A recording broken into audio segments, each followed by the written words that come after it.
అంటే రాజకీయాలు ఎంత అసహ్యంగా ఎంత నీచంగా మారిపోతాయంటే, ఒకప్పుడు జగన్మోహన్ రెడ్డి గారు తెలంగాణకి వెళ్తే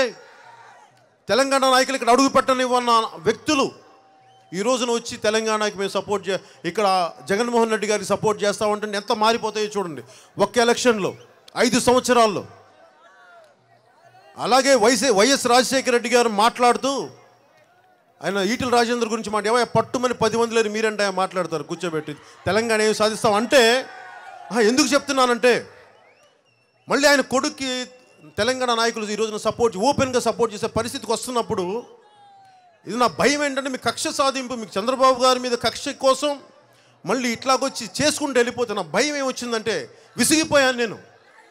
ఈ వ్యవస్థను వాడుకొని మన అభివృద్ధికి దూరం పెట్టేస్తే ఇది నా భయం వేస్తూ ఉంటుంది.